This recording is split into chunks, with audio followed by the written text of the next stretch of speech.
Professor Mtuze, a renowned writer, a poet, and an academic. He holds 2 PhDs.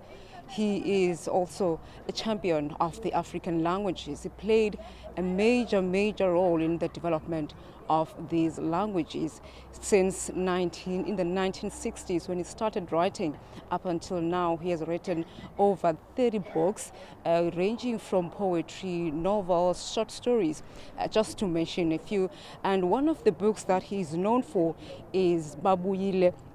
All right, one of the books that is known for is Dingezweni, Umsinga, and Ingada Zibuyile. And that's just some of his work that he has done and that he prides himself of. He also translated Nelson Mandela's Long Walk to Freedom.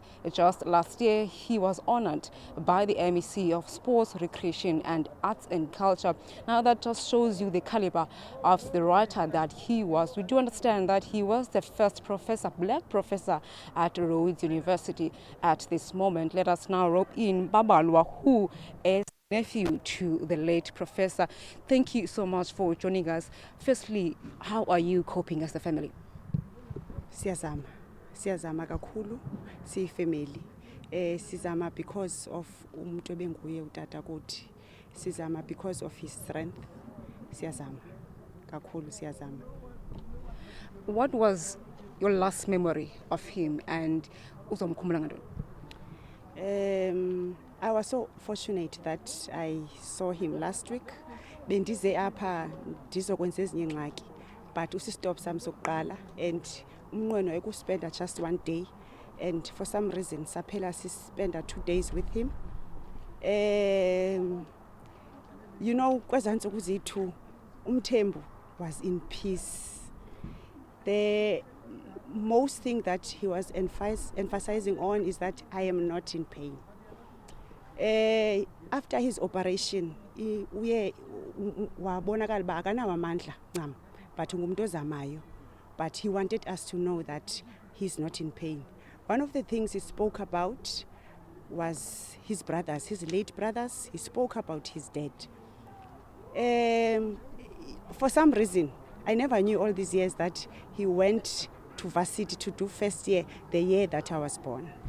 The year I was born, my mother was admitted. She was in coma, and that's where I had a father.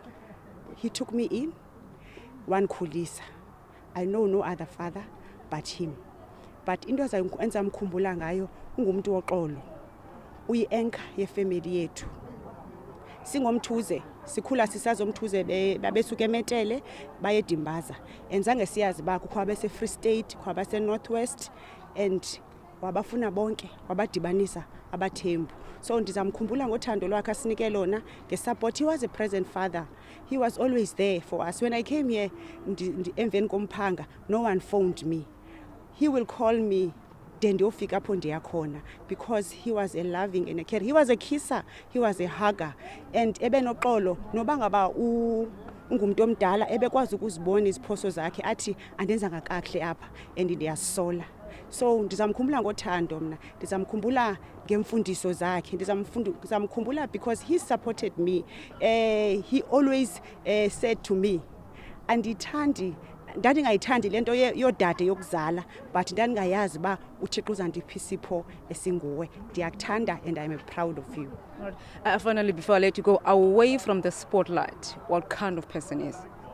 Okay, umhle lo mbuzo kakhulu, because njengomntu okhulela kuye ndimbonile njengotata, ndimbonile njengomalume, ndimbonile njengotata omkhulu, kodwa I was so fortunate to be close to him, ndimbone as a husband.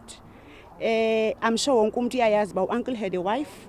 The first wife passed away, and he had another wife, right? uManyawuza lona uthe wamthanda kude kuzofikela ixesha lokugqibela. Uncle was a friend kubafazi bakhe. He was a supportive husband. Uanti wam lona waswelekayo ndandibabukela xa bekhwele emotweni ndihlele emva mna ndithi ndikhuliswa ngabo ndihlele emva bathi uyathanda ke ubona abantu ababi ne bathi akambi babuza na bhuti nosisi akambi bhuti akambi sisi, and ndigigitheke ndedwa nam emva. But he was that kind of a husband who showed love ndifunde kuye mna uba ngumfazi emyenini wam. Enkosi mama. Thank you so much. Well, there you have it. Professor Peter Mtuze was a husband, very supportive, loving to his family, very funny, as you've heard the nephew explaining what kind of person he was. So we are still continuing with the funeral, and we'll be giving you updates maybe at 6 o'clock bulletin, just to tell how all it went.